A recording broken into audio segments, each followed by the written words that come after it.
బట్టతలతో బాధపడుతున్నారా? ఆధునితనమైన పద్ధతిలో hair transplantation చేయబడును. Face clinic, Hyderabad. నమస్తే, నేను Keshav. Welcome to Suman TV. Andhra Pradesh రాజకీయాల్లో కాపుల పాత్ర అత్యంత కీలకంగా మారిపోతున్నటువంటి తరుణం. 2024 ఎన్నికల్లో కాపులు ఎటువైపు ఉండబోతున్నారనేటువంటి చర్చ గత 6-7 నెలలుగా మరింత ఎక్కువగా జరిగింది. తెలుగుదేశం, జనసేన పొత్తులోకి వచ్చిన తర్వాత దీనిపైన చేసినటువంటి ఆరోపణలు, విమర్శలు, ప్రతి విమర్శలు ఇవి కూడా ఆసక్తి రేకెత్తించినటువంటి పరిస్థితి. ఇప్పుడు ఎన్నికల ముంగిట నిలిచినటువంటి తరుణంలో ఒకవైపు జనసేన పార్టీ కాపులకి ప్రతినిధిగా నిలబడుతుందనేటువంటి చర్చ, మరొక వైపు కాపు పెద్దలుగా చలామణి అయినటువంటి ముద్రగడ పద్మనాభం వైసీపీలో చేరడం, అలానే హరిరామ జోగయ్య కుమారుడు వైసీపీలోకి వెళ్ళడం, ఇవన్నీ కూడా ఆసక్తికరంగా మారినటువంటి పరిణామాలు. ఈ నేపథ్యంలో పవన్ కళ్యాణ్ని ఓడించడమే లక్ష్యంగా ముద్రగడ పద్మనాభం చేస్తున్నటువంటి విమర్శలు, ఆరోపణలు ఆసక్తి రేకెత్తిస్తున్నాయి. ఇంతకీ ఓవరాల్గా కాపు సామాజిక వర్గాల్లో ఎవరు ఎటువైపు నిలిచేటువంటి అవకాశం ఉంది?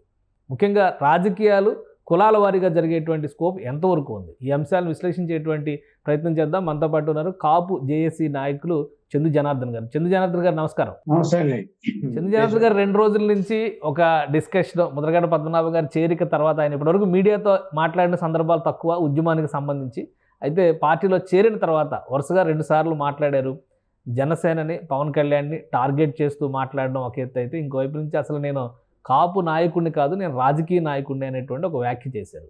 ఏ విధంగా చూడాలి దీన్ని? కేశవ్ గారు, ఏదైతే ముద్రగడ పద్మనాభం గారికి సంబంధించిన అంశంలో మీరు ప్రస్తావించినప్పుడు, వారు ఏర్పాటు చేసే మీడియా సమావేశాలు, ఉద్యమం సందర్భంగా వారు మీడియాకి అందుబాటులో లేరు అనేదని కానీ, ఇప్పుడు వారు వైసీపీ నాయకులు, ప్రధానంగా వారు వైసీపీ కోణంలోనే మాత్రమే మాట్లాడతారని చూడాల్సిన అంశం ఉంది. అదేవిధంగా వారు ఈ 2 రోజులుగా మీడియాతో స్పందించే సందర్భంలో కూడా పెద్దలు పవన్ కళ్యాణ్ గారికి సంబంధించిన అంశంలో ఏదైతే జయాపజయాలకు సంబంధించిన అంశంలో ప్రకటనలు, వారి వ్యాఖ్యానాలు, అందులో భాగంగా కూడా వారు ఇంకొక కోణం కూడా ప్రస్తావించారు. తాను ఏదైతే సామాజిక అంశంగా కాదు, నాకు అన్ని వర్గాలతో ఉన్నాను, నేను కాపులతోటే కాదు అనే ఒక ప్రస్తావన కూడా చేశారు.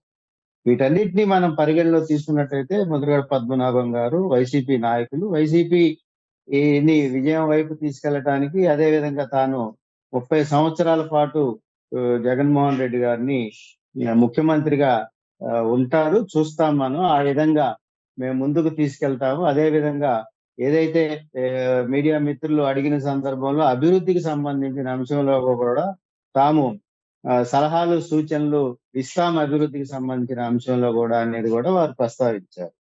కేశవ్ గారు, వారు వైసీపీలో జాయిన్ అయిన తర్వాత ఉద్యమ నాయకుడిగా కాకుండా, ఉద్యమాలు వదిలేసి వారు 4.5 సంవత్సరాలు అవుతుంది. తాను ఇప్పుడు కులానికి సంబంధించిన వ్యక్తిని కాదని, అదే విధంగా తాను వైసీపీ నాయకుడిగా ప్రస్తావిస్తా ఉన్నారు. మనం కూడా వారిని వైసీపీ నాయకత్వంలో చూపిస్తూ, వారు పిఠాపురానికి సంబంధించిన అభ్యర్థుల విజయానికి కృషి చేస్తాను, వైసీపీ విజయానికి కృషి చేస్తారు అనేది వారి వ్యాఖ్య.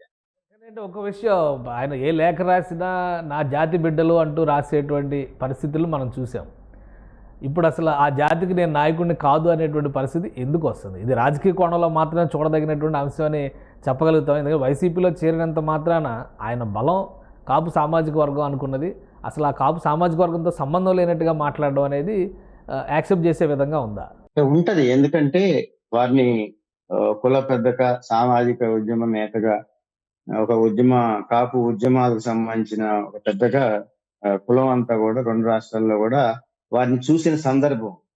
కారణాలు ఏదైనా వారు ఉద్యమాన్ని విడనాడటం, తాను రాజకీయ కోణంలోనే ముందుకు పోతాను అనేది ప్రస్తావిస్తూ ముందుకు పోతున్న సందర్భంలో ఏదైతే కుల అభిమానులు ఉంటారో వారు ఏదైతే వ్యాఖ్యానాలు ఉన్నాయో వాళ్ళు తాము బాధింపబడే వ్యాఖ్యలుగానే చూస్తా ఉన్నారు. ఎందుకంటే కొన్ని దశాబ్దాల పాటు తమ సామాజిక ఉద్యమ నాయకుడు, నేతగా ముద్రగడ గారిని వారు చూసుకున్న సందర్భంలో అనుకోకుండా సడన్ గా వారు ఒక వైసీపీ నాయకుడిగా నాయకత్వంతో మాట్లాడటం, అదే క్రమంలో జనసేన నేత పవన్ కళ్యాణ్ గారిని సామాజిక అంశంలో కులం ఓన్ చేసుకునే విధంలో ముందుకు పోయే పరిస్థితుల్లో ముద్రగడ గారు వైసీపీ వైపు పోవటం, ఇదంతా కూడా చూసుకున్నట్టయితే ఏదైతే జనసేనకు సంబంధించిన అభిమానంతో లేదా కులాభిమానంతో ముందుకు పోయే ఏ, ఎక్కువ మంది చాలా మంది కూడా ముద్రగడ గారి వ్యాఖ్యానాలు చేయటం పట్ల హర్ట్ అవుతా ఉన్నారు. తమ వర్గ నాయకుడు, తమ నాయకుడు ఈ విధంగా కానీ ఇది మాట్లా ఎక్కువగా ముద్రగడ వర్సెస్ పవన్ కళ్యాణ్గా మారిపోయినటువంటి సంకేతం ఒకటి.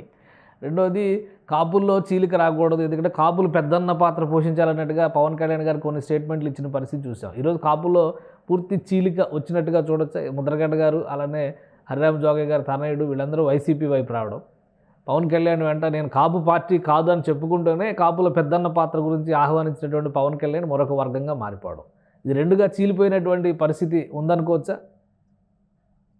ఇక్కడ ఇంకొక కోణం చూడాలి.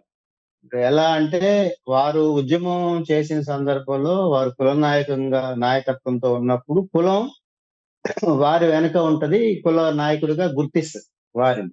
వారిప్పుడు కులం కాదు, నేను కుల ప్రస్తావన కాదు, తాను వైసీపీలో జాయిన్ అయ్యాను, వైసీపీకి సంబంధించిన ముఖ్యమంత్రి గారిని ఇంకా 30 సంవత్సరాలు ముఖ్యమంత్రిగా చూస్తారు, మీరు చూసే విధంగా మేము కష్టపడతాం అనే దాంట్లో ముద్రగడ గారు వ్యాఖ్యానిస్తా ఉన్నారు, ప్రకటిస్తా ఉన్నారు. ఈ సందర్భంలో ఆ నేను కుల నాయకుడిని కాదు అని వారు చెప్తున్న సందర్భంలో కులం వారు వెనకపోయే పరిస్థితి ఉండదు. వైసీపీలో ఉండే సామాజిక కోణంలో వైసీపీలో ఉండే కాపులు వారిని ఆరాధించే పరిస్థితి ఉంటది. కానీ నీకు ఇతర అంటే న్యూట్రల్ గా ఉన్న కాపులు కానీ, బయట ఉన్న కాపులు కానీ, వీరంతా కూడా ముద్రగడ గారి వైపు చూసే అవకాశం చాలా తక్కువ ఉంటుంది. ఇంకో విషయం, 30 సంవత్సరాలు ముఖ్యమంత్రిగా ఉంటారు అంటే ఇప్పటివరకు కాపులకు రాజ్యాధికారం అనే నినాదంతో ముద్రగడ గారు చేసినటువంటి ఉద్యమాలు కానీ, లేదా కాపులు చేసినటువంటి ఉద్యమాలు కానీ, ఇవన్నీ బూడిదలో పోసిన పన్నీరుగా చూడాలా? ఎందుకంటే 30 ఏళ్ళు ఆయన ముఖ్యమంత్రి ఉంటారు, ఆయన గెలిపించడం కోసం శ్రమిస్తూ ఉంటారని సంకేతాలు ఆయన ఇచ్చారు. సో పవన్ కళ్యాణ్ ఒక పొత్తు పెట్టుకుంటే చంద్రబాబు నాయుడు భుజాల మీద మోయడానికి పవన్ కళ్యాణ్ ఎందుకు కాపులను తాకట్టు పెట్టారు అన్నారు. ఇప్పుడు ముద్రగడ గారు చేస్తున్న దాన్ని ఏ విధంగా సమర్థించుకోవచ్చు? అంటే కాపు జేఏసీ దీన్ని ఏ విధంగా చూస్తుంది? ముద్రగడ్డ గారికి సంబంధించిన అంశంలో ముద్రగడ్డ గారు కాపు ఉద్యమంలో గాని, కాపు వర్గం వైపు గాని, కాపుల వైపు గాని లేనని నిన్న ప్రకటించారు. నిన్న వేరే ఛానల్ ఇంటర్వ్యూలో నేను కూడా చూశాను. వారు మాట్లాడుతూ ఎక్కువగా ప్రస్తావించింది ఏంటంటే, కులం కంటే కూడా ఎవరైతే తన వర్గం ఉందో ఆ వర్గం కోసం నా వర్గాన్ని నేను కాపాడుకుంటా, నా వర్గంతో నేను ముందుకు పోతా, తన మీద విమర్శలు చేసే వీర మహిళల పట్ల కూడా వారు ప్రస్తావించారు. అంతకంటే ఎక్కువ అభిమానంతో తన వర్గంలో ఉండే మహిళలు ఉన్నారు, వాళ్ళతో కూడా తిరుగు ప్రశ్నలు సంధించే అవకాశంగా ఉంది అనేది కూడా వారు ఆ వ్యాఖ్యలో ప్రస్తావించారు. అంటే సామాజిక అంశం కంటే కూడా వారు రాజకీయ కోణంలోనే వారు ప్రస్తావిస్తా ఉన్నారు. వారిని రాజకీయ కోణంలోనే ఒక వైసీపీ నాయకుడిగా చూడాల్సిన ఆవశ్యకత ఉంది కేశవ్ గారు. అయితే చేస్తున్నటువంటి విమర్శలు, ఆయన చేస్తున్నటువంటి వ్యాఖ్యానాలు, అలానే పవన్ కళ్యాణ్ పైన చేస్తున్నటువంటి ఓడగొట్టి తీరుతాం అనేటువంటి ఛాలెంజ్లు, సవాళ్ళు, వీటిని ఏ విధంగా చూడాలి? ఇప్పుడు ఆయన చెప్పినటువంటి మాటలు వాళ్ళ మధ్య జరిగినటువంటి సంభాషణలు కానీ, ఆరోపణలు కానీ, విమర్శలు కానీ ఒక సమాధానం చెప్పొచ్చు.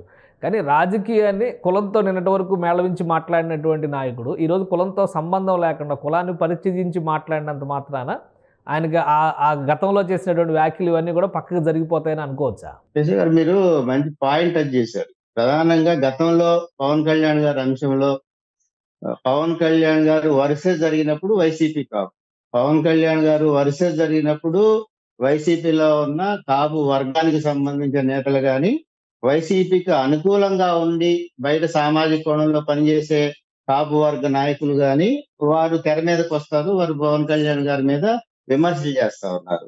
ఇక్కడ ఏ పార్టీ నుంచి ఏ పార్టీలో విమర్శలు చేసుకోవన్నా కాపు వర్సెస్ కాపు, ముళ్ళుని ముళ్ళుతోటే తీయాలి, వజ్రాన్ని వజ్రాంతోటే కొయ్యాలనే ఒక ఫార్ములా ఒక కాపు వర్గం మీద ప్రయోగిస్తా ఉన్నారు.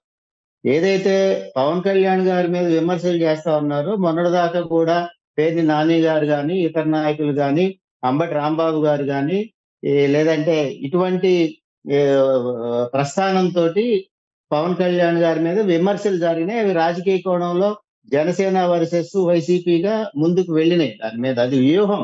రాజకీయ కోణంలో కాపును కాపుతోనే కొట్టాలి అనే దాంట్లో అక్కడ ఏదైతే జనసేన వైపు ముద్రగడ గారు వెళ్లకుండా వైసీపీకి తెచ్చుకోవడంలో కానీ, జనసేన తెలుగుదేశం పొత్తులో తెలుగుదేశానికి సంబంధించిన ఏదైతే నాయకత్వం ముద్రగడ గారిని విభేదించింది అనే దాంట్లో ప్రచారంలో గాని కారణాలు ఏదైనా ఇక్కడ కాపు వర్సెస్ కాపు నడుస్తా ఉంది. మీరు ఇంకొక విషయం గమనిస్తే మీకు వైసీపీలో చౌదరీస్కి సంబంధించిన స్థానాలు, శాసనసభ స్థానాలు ప్రకటించిన స్థానాలు ఉన్నాయి. కానీ వైసీపీలో చౌదరీస్ ఎందుకు పోటీ చేయాలి అనే ప్రస్తావన గాని విమర్శలు గాని తెలుగుదేశం వైపు నుంచి జరగట్లేదు.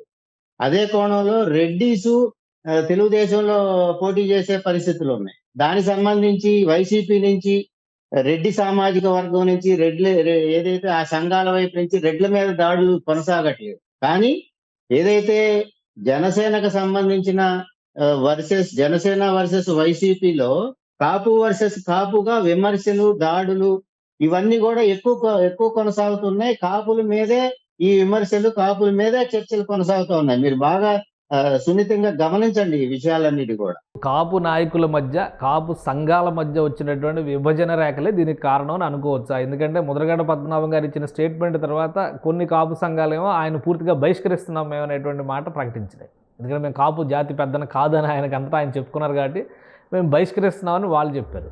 ముద్రగడ పద్మనాభం గారేమో పవన్ కళ్యాణ్ని ఓడిస్తాము, ఇతర కాపు నేతలందరినీ కూడా, పిఠాపురం పరిధిలో ఉన్నటువంటి కాపు నేతలందరినీ కూడా తన వైపు తీసుకొచ్చుకునేటువంటి ప్రయత్నం చేస్తున్నారు అనేటువంటి ఆయన ఓటమే లక్ష్యంగా మాట్లాడుతున్నారు. అదే పర్సనల్ రైవలరీ లాగా కనిపిస్తుంది చూస్తానికైతే. బట్ మీరు పార్టీ వర్షన్లో చెప్తున్నారు కాబట్టి వైఎస్ఆర్సీపీ వర్సెస్ జనసేన అనే అనుకుందాము. ఇది కాపుల్లో ఒక సంక్షోభానికి లేదా కాపుల్లో ఒక విభజన రేఖకి దారితీయడం లేదా? కాపు రిజర్వేషన్ల కోసం అతిపెద్ద ఉద్యమాలు చేసినటువంటి కాపు జేఏసీగా మీరేం చెప్తారు? ఇప్పుడు కాపుల్లో విభేదాలకి దీంట్లో అవకాశం లేదు. ఇది పూర్తిగా వైసీపీ వర్సెస్ జనసేనకు సంబంధించిన అంశం.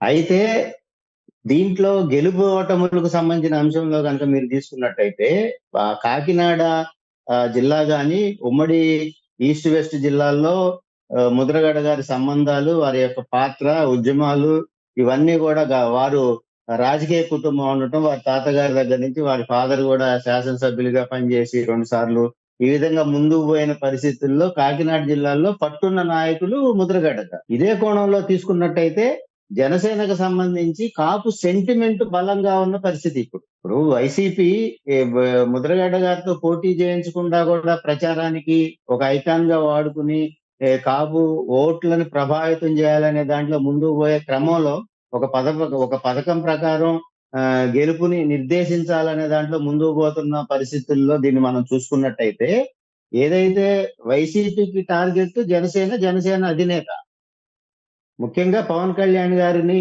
ఓటమి పాలు చేయాలి. అదే విధంగా అక్కడ పిఠాపురంలో పవన్ కళ్యాణ్ గారిని ఓడించే పరిస్థితి ఉందా ముద్రగడ పద్మనాభం గారు ఇచ్చిన పిలుపు నేపథ్యంలో? అదే మనం చూడాల్సిన అంశం ఏంటంటే అక్కడ పూర్తిగా కాపు వర్గాలు అధికంగా ఉన్న నియోజకవర్గం. దాంట్లో వైసీపీ అధినాయకత్వంలో ఉన్న పెద్దలు ముద్రగడ గారు అక్కడ ప్రచార బాధ్యతలు, వారికి నియోజకవర్గంలో మండల వారీగా పెద్ద స్థాయి నాయకత్వాన్ని బాధ్యులుగా పెట్టారు. పవన్ కళ్యాణ్ గారిని ఓడించాలనే దాంట్లోనే వైసీపీ రాజకీయ వ్యూహంతో పోతూ ఉంది. కానీ మనం గమనించాల్సింది ఏంటంటే జనసేనలో చేరాల్సిన ముద్రగడ గారిని వైసీపీలో వైపు తీసుకుని, అంటే జనసేన బలాన్ని వైసీపీ వైపు తెచ్చుకుని సామాజిక అంశంలో వారు జనసేనలో జాయిన్ అయినట్టయితే ముద్రగడ గారు ఎవరి మీద ఫైట్ చేసే పరిస్థితి లేదు, అక్కడ వైసీపీ మీద ఫైట్ చేయాల్సిన పరిస్థితి లేదు. కానీ రాజకీయ వ్యూహంలో వైసీపీ వారిని తన వైపు తెచ్చుకుని అదే జనసేన నాయకత్వం మీద వారిని పోరాడే విధంగా కాపు వర్సెస్ కాపు కోణంలో వైసీపీ ముందుకు పోతుంది. అంటే రాజకీయ వ్యూహంగా దీన్ని భావించాలి. జేఏసీ ఎవరికి మద్దతు ఇస్తుంది రాజకీయ వ్యూహంలో? రాజకీయ వ్యూహంలో జేఏసీ పాత్ర ఉండదు. జేఏసీ అనేది కాపులకి మద్దతు ఇస్తుంది. ఎక్కడైనా కాపులకి ఇబ్బంది జరిగినా, నాయకత్వానికి ఇబ్బంది జరిగినా వారిని కాపాడుకుంటూ ముందుకు పోయే పరిస్థితుల్లోనే జేఏసీ ఉంటుంది. జేఏసీలో ముఖ్య నేతలుగా ఉన్న అనేక మంది రకరకాల పార్టీల్లో ఉన్నారు. వారు ఆ పార్టీలో ప్రచారం చేసుకుంటా ఉన్నారు. ఈస్ట్ వెస్ట్ లో ఉండేవాళ్ళు ఎక్కువ తెలుగుదేశంలో, ఇతర జిల్లాల్లో ఉండేవాళ్ళు వైసీపీలో, కొన్ని ప్రాంతాల్లో జనసేనలో, కొన్ని ప్రాంతాల్లో బీజేపీలో ఉన్నారు. వాళ్ళు ఏదైతే ఉద్యమ సందర్భంలో జేఏసీలో ప్రధాన భూమిక పోషించి కీలకంగా ఉన్నారో వాళ్ళంతా వారి ఆ పార్టీలకు సంబంధించి అనుకూలంగా వారు ఎవరికి ఉన్న ప్రాంతాల్లో వారు పనిచేసుకుంటా ఉన్నారు. అలాగా ఆ పార్టీల్లో లేకుండా న్యూట్రల్ గా ఉన్న వాళ్ళు ఒకళ్ళిద్దరు మాత్రమే ఉన్నాం మేము. కాబట్టి న్యూట్రల్ గా ఉన్న పద్మనాభం వాళ్ళు గారు, ముద్రగడ్డ పద్మనాభం గారు కాపు ఉద్యమకారుడిగా పేరున్నప్పటికీ కూడా అప్పుడు ప్రజారాజ్యం పార్టీ పెట్టిన సమయంలోనూ వైఎస్ రాజశేఖర రెడ్డి ముద్రగడ్డ అస్త్రాన్ని పిఠాపురంలో ప్రయోగించారు. ఇప్పుడు జనసేన పార్టీ అంకురిస్తున్నటువంటి సమయంలోనూ జగన్మోహన్ రెడ్డి గారు ముద్రగడ్డ ప్రభావాన్ని ఉపయోగించి రాజకీయం చేసేటువంటి ఎత్తుగడ వేశారు. ముద్రగడ్డ పద్మనాభం గారు మాట్లాడుతున్నటువంటి విధానం, వైఖరి కూడా పూర్తిగా అటు చిరంజీవికి, ముఖ్యంగా సినిమా నటులు రాజకీయాల్లోకి రావడం పైన విపరీతమైనటువంటి యావగింపుతో మాట్లాడుతున్న ధోరణి కనిపిస్తుంది. వ్యక్తిగతంగా దీనిలో ఏమైనా అంశాలు ఉన్నాయి? ఇది కేవలం రాజకీయ కోణంలోనే చెప్పే అంశమా? అంటే వ్యక్తిగతంగా లేదు కానీ దీంట్లో వారు చెప్పే కోణాలు రెండు ఉన్నాయి. ఒకటి, సినిమాల్లో హీరో మీరు, నేను రాజకీయాల్లో హీరో మీరు అనేది వారి గురించి వారు ప్రస్తావించుకుంటా ఉన్నారు. సినిమాల్లో ఉండి రాజకీయాల్లోకి వచ్చి నాయకత్వం వహించిన వాళ్ళు రాజకీయాల్లో సమయం వెచ్చించరు. ఎక్కడైతే పోటీ చేస్తారో ఆ సమస్యల్లో వాళ్ళు ఇన్వాల్వ్ అవ్వరు. దానికి సంబంధించి తాను నియోజకవర్గంలో ఇబ్బందులు పాలయ్యాన్ని గెలిపించి అనే దాంట్లో కూడా ప్రస్తావిస్తా ఉన్నారు. కారణం ఏదైనా వారు మాట్లాడిందంటే సినిమా వర్గాల నుంచి ఒక్క స్పందన కూడా లేదు కేశవ్ గారు. ఇది యాక్చువల్ గా సినిమా వర్గాల నుంచి కానీ, సినిమా సంఘాల నుంచి కానీ అనేక విభాగాలు ఉన్నాయి, 24 విభాగాలు ఉన్నాయి సినిమాల్లో. మరి ఒక్కళ్ళన్నా స్పందించాలి కదా. సినిమాలో నుంచి వచ్చి రాజకీయాల్లో పోటీ చేసి ఇబ్బందులు పాలవుతున్నారు, వారికి ప్రజాకర్షణ ఉన్నా వారు రాజకీయాల్లో ప్రజలకి న్యాయం చేయరు అనేది వారు ప్రకటించినప్పుడు సినిమాల వైపు నుంచి ఒక కామెంట్ గాని, ఒక విమర్శ గాని, ఒక సమాధానం గాని లేదు ఈ రోజు దాకా. పెద్దలు ముద్రగడ గారు దాని మీద, సినిమా వర్గాల మీద మాట్లాడిన సందర్భంలో ఇక్కడ మనం గమనించాల్సిన అంశం ఒకటే. ఇక్కడ లేని టార్గెట్ చేసిన అంశంగా చూస్తున్నారేమో, సినిమా ఇండస్ట్రీ మొత్తానికి సంబంధించిన అంశంగా కాదేమో. అలా ఎలా అవుతుంది? ఒక సినిమా నుంచి ప్రాతినిధ్యం వహిస్తూ రాజకీయాల్లో ఉండేవాళ్ళు సమయం కేటాయించినప్పుడు ఒక పెద్దలు ఎన్టీఆర్ గారు తప్ప మిగతా వాళ్ళు ఎవరిని ఆ ప్రజలు రిసీవ్ చేసుకోలేదు, ప్రజలు వారిని హర్షించలేదు అని చెప్పారు. ఎవరిని? ఎన్టీఆర్ గారిని. అదేవిధంగా దివంగత నేత ఎంజి రామచంద్రన్ గారు ఇద్దరు మాత్రమే ప్రజాకర్షణ నాయకులుగా మిగిలారు సినిమా ఇండస్ట్రీ నుంచి వచ్చి అనేది వాళ్ళు స్పష్టత ఇచ్చారు. కానీ అదే ప్రజారాజ్యం స్థాపించిన చిరంజీవి గారు 18 నియోజకవర్గాలు గెలిచారు మొదటిసారి.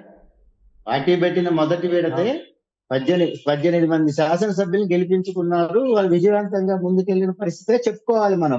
కొత్త పార్టీ కానీ అంటే అక్కడ జయలలిత 4 సార్లు ముఖ్యమంత్రి అయినటువంటి జయలలిత ఉంది, సినిమా రంగం నుంచి వచ్చి విజయం సాధించింది. అలానే ఆంధ్రప్రదేశ్ రాజకీయాలు ఎంతమంది ఎంపీలు, ఎమ్మెల్యేలు, కేంద్ర మంత్రులు అయిన వాళ్ళు ఉన్నారు సినిమా రంగం నుంచి వచ్చిన వాళ్ళు.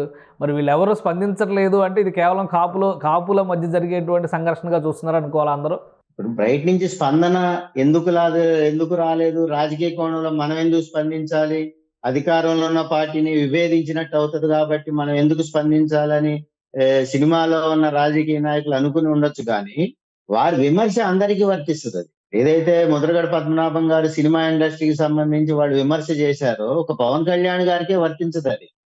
సినిమా ఇండస్ట్రీ నుంచి వచ్చి రాజకీయాల్లో పోటీ చేసే ప్రతి ఒక్కరికి వస్తుంది. ఈ మధ్య చాలా మంది రాజకీయాల్లోకి వచ్చి ప్రచారం చేసిన వాళ్ళు ఉన్నారు, రాజకీయ పార్టీలో ఉన్న వాళ్ళు ఉన్నారు, రెండు వైపులా ప్రచారం చేస్తున్న వాళ్ళు, వీళ్ళన్నీ కూడా ఉన్నాయి. ఏది ఏమైనప్పటికీ ఇక్కడ ముద్రగడ పద్మనాభం గారు వైసీపీ నాయకుడుగా మాట్లాడే వ్యాఖ్యలుగానే చూడాలి. ఇది వైసీపీ అధినాయకత్వం వ్యూహం ప్రకారం కాపులతోటే కొట్టాలి, కాపుతోటే విమర్శలు చేయాలి, కాపునే టార్గెట్ తో పెట్టుకోవాలనే దాంట్లో వైసీపీ వ్యూహంగానే మనం చూడాల్సిన అవసరం. ఫైనల్గా మీరు ఏం చెప్తారు? పిఠాపురంలో వైసీపీ వ్యూహం ఫలిస్తుందా, జనసేన పోరాటం ఫలిస్తుందా? మొత్తంగా కాపు వర్గాలు విజయం సాధిస్తాయని నేను అనుకుంటున్నాను. ఎందుకంటే ఎవరు గెలిచినా కాపులే, అక్కడ పోటీలో ఉన్న వాళ్ళు ఎవరు గెలిచినా కాపులే. కానీ ఎవరి వైపు నిలబడతారు ఇప్పుడు కాపులు అనేది కదా, అది ఒక సంతోషం. ఎందుకంటే కనీసం చాలా నియోజకవర్గాల్లో కాపు నియోజకవర్గాలు ఇతర సామాజిక వర్గాలు తీసుకెళ్లిపోతా ఉన్నాయి. నిన్న ఇంకొక చూసుకున్నట్టయితే నిన్న గుంటూరు జిల్లాకు సంబంధించిన పార్లమెంటు నాయకత్వంలో, తెలుగుదేశం నాయకత్వంలో నిన్న పెద్దల చంద్రబాబు నాయుడు గారిని కలిశారు. అక్కడ లోకల్ గా తీసుకెళ్లి కల్పించిన పరిస్థితి ఉంది. ఇది ఉమ్మడిగా గుంటూరు జిల్లాలో కాపులకి అన్యాయం జరుగుతుంది, కాపు అభ్యర్థులే లేరు, పూర్తిగా అసలు మా వర్గాలకి న్యాయం జరగట్లేదు అనేది అంతర్గత సమావేశం ఒకటి జరిగింది. దానికి పెద్దలు చంద్రబాబు నాయుడు గారిని కలిశారనేది నాకు సమాచారం. అంటే ఇంత పటిష్టమైన సామాజిక వర్గంగా ఉండి గుంటూరు జిల్లాలో ఒక్క కాపు కూడా అక్కడ స్థానం లేదు. 2,50,000 ఓట్లు ఉన్న చోట కాపులకి స్థానం లేదు. ఓవరాల్ గా చూసుకున్నట్లయితే తెలుగుదేశం వైపు నుంచి కాపు అభ్యర్థుల్ని 43 స్థానాలని ఇప్పించాల్సిన అవసరం, ఇవ్వాల్సిన అవసరం తెలుగుదేశం అధినాయకత్వం ఉంది. కానీ ఆ కోణంలో కుదరలేదు. ఇది కూటమి, 3 పార్టీలు సమన్వయం, రకరకాల కారణాలతోటి అధినాయకత్వం చెప్తా ఉంది. కూటమి గాని లేకపోతే ఇంకోటి గాని ఆ ప్రస్తావనే జరగట్లా. మన వైసీపీ, జనసేన వర్సెస్ వైసీపీ చూస్తా ఉన్నాం. కాపులకు సంబంధించిన ప్రాధాన్యతని కనుక మనం చూసుకున్నట్టయితే తెలుగుదేశంలో గాని, కూటమికి సంబంధించిన దీంట్లో గాని న్యాయం జరగలేదనే చెప్పుకోవాలి. కానీ వీటన్నిటి మీద మాట్లాడలేని పరిస్థితిలో ఉంది సామాజిక వర్గం. ఎందుకంటే ఒక పక్క కాపులు ఓన్ చేసుకుంటున్న జనసేన అధినేత పవన్ కళ్యాణ్ గారు ఉన్నారు. ఉమ్మడిగా కూటమిగా వెళ్తా ఉన్నారు. ఎవరు ఎక్కడ స్పందిస్తే ఎవరికి ఏ విధంగా నష్టం జరుగుతుంది అనే దాంట్లో మీమాంసలో కాపు వర్గాలు ఉన్నాయి. ఇంకో పక్క వైసీపీలో 30 శాసనసభ స్థానాలు, 5 పార్లమెంట్ స్థానాలు ఉన్నాయి. మరి కాపు సంఘాలు గాని, ఇతర నాయకులు గాని కాపు అభ్యర్థులను గెలిపిమని పిలుపు ఇవ్వాలా, లేదంటే కాపు శాసనసభ్యులను గెలిపియాలని పిలిపియాలా, లేదు కూటమిలో జనసేన అధినేత పవన్ కళ్యాణ్ గారు మేజర్ పోర్షన్స్ జనసేనతో ఉన్నారు అనేటువంటి చర్చ జరుగుతున్నటువంటి తరుణంలో జనసేన అధినేతని గెలిపించుకునే ప్రయత్నం కూడా కాపులు చేయరా? దానికి కూడా ఒక పిలుపు ఇవ్వలేరా జేఏసీ నేతలు కానీ ఇతర ప్రధానమైన కాపు సంఘాలు? ఆల్రెడీ అందరూ చెప్పారు. ఏదైతే కుటుంబ పెద్ద పవన్ కళ్యాణ్ గారు ఉన్నారో తప్పనిసరిగా వారి వెనక కులం 90-95% ఉంది. తప్పనిసరిగా వారి విజయావకాశాల కోసమే అందరూ పనిచేస్తారనేది అనేక వేదికల మీద అనేక సంఘాలు, దాదాపుగా అన్ని సంఘాలు చెప్పినాయి. ఆ విధంగా ముందుకు పోయినాయి. ఎక్కడ దాంట్లో పవన్ కళ్యాణ్ గారికి సంబంధించిన అంశంలో ఎక్కడ కులం విభేదించలేదు. కాకపోతే అక్కడ వైసీపీలో కూడా పోటీ చేసే శాసనసభ్యులు కానీ, పార్లమెంట్ సభ్యులు కానీ, పార్లమెంట్ సభ్యులు 5 స్థానాలు ఇచ్చారు, శాసనసభ స్థానాలు 30 ఇచ్చారు. తెలుగుదేశంలో చూసుకున్నట్టయితే కూటమికి సంబంధించి ఇది కానీ దామాషా ప్రకారం ఏదైతే 43 స్థానాలు రావాలో అది రాలేదు. రాయలసీమ ప్రాంతాల్లో దాదాపు 64 స్థానాల్లో బలిజీలుగా ఉంటే మా బలిజీలకి అసలు కనీసం నామమాత్రపు స్థానాలు కూడా లేని పరిస్థితి ఉంది. అదేంటంటే అసలు వైసీపీ అధికారంలో ఉన్న పార్టీ అసలు వాళ్ళు ఎవరికి లేదు, మేము ఆ కొద్ది గొప్ప ఇచ్చామనేది కూడా తెలుగుదేశం చెప్తా ఉంది. ఈ విధంగా చూసుకుంటే మొత్తంగా చూసుకున్నట్టయితే నష్టపోయిన కులం కాపు వర్గాలు. తక్కువ పర్సంటేజ్ ఉన్నా, తక్కువ రేషియో ఉన్నా ఇతర సామాజిక వర్గాలకు వాళ్ళు న్యాయం చేసుకున్నారు. వాళ్ళని ఎక్కడ కూడా కాదనలేదు, ఎక్కడ కూడా విడనాడలేదు. ఇక్కడ పిఠాపురంకి వచ్చేసరికి ఒక ప్రెస్టీజ్ వార్గా మారిపోయినటువంటి పరిస్థితి. సో అక్కడ కాపులు ఎటు నిలబడతారనేటువంటి చర్చ ఎక్కువ నడుస్తుంది. దానిపైన జేఏసీ కానీ లేదా ఇప్పుడు ఎలక్షన్స్ అనౌన్స్మెంట్ అయిపోయిన తర్వాత, షెడ్యూల్ ప్రకటన అయిపోయిన తర్వాత జరిగిన అంతకుముందర చాలామంది ప్రకటనలు చేశారు, తర్వాత కూడా చాలా పరిణామాలు జరిగినాయి. ఎలక్షన్ షెడ్యూల్ వచ్చిన తర్వాత కాపుల వ్యూహం ఎలా ఉండబోతుంది?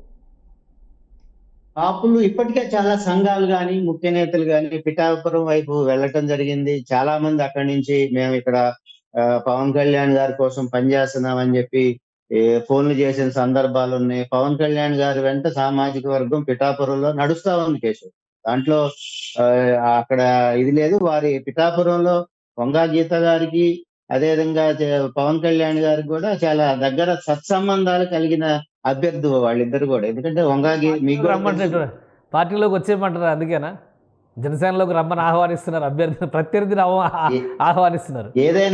ఏదైనా వాడికున్న బంధుత్వంతో గాని, స్నేహభావంతో గాని ఇద్దరు కూడా దగ్గర బంధాలు కలిగిన వ్యక్తులు వాళ్ళు. రాజకీయ కోణంలో వైసీపీ వర్సెస్ జనసేన సంబంధించి ఇతరులు ఎంత విమర్శలు చేసినా, ఎంత దాడులు చేసినా, ఏ విధంగా ముందుకు పోయినా వారి వ్యక్తిగతంగా వారిద్దరి మధ్య శత్రుభావం రేఖిత అనే దాంట్లో నేను లేను.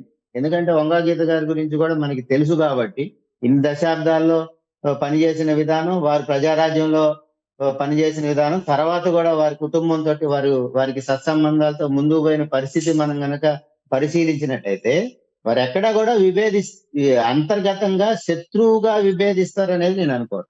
రైట్, థ్యాంక్ యూ జనార్దన్ గారు మీ అభిప్రాయాన్ని పంచుకున్నందుకు. ఇది కాపులకి సంబంధించి రాష్ట్ర రాజకీయాల్లో విస్తృతమైనటువంటి చర్చ జరుగుతుంది. పవన్ కళ్యాణ్ వర్సెస్ ముద్రగడ ఈక్వేషన్ ఒకవైపు, వైసీపీ వర్సెస్ జనసేన. ఈ నేపథ్యంలో ఎవరు ఎటువైపు నిలబడుతున్నారు అనేటువంటి చర్చ విస్తృతంగా జరుగుతుంది. ముఖ్యంగా పిఠాపురం వైపే అన్ని దారులు వెళ్తున్నటువంటి పరిస్థితి. పవన్ కళ్యాణ్ని గెలిపించుకుంటామని కాపుల్లో ఎక్కువ వర్గాలు చెబుతుంటే, మరోవైపు ముద్రగడ పద్మనాభం ఇస్తున్నటువంటి పిలుపు మేరకు ఓటమి తథ్యం అనేటువంటి సంకేతాలు ఇచ్చే ప్రయత్నం జరుగుతుంది. సో ఫైనల్గా రిజల్ట్ ఎలా ఉంటుందో వేచి చూడాలి. దానిపైన అభిప్రాయాలు వ్యక్తం చేశారు కాపు జేఏసీ అధ్యక్షులుగా ఉన్నటువంటి చందు జనార్దన్ గారు. ఇది స్పెషల్ డిస్కషన్.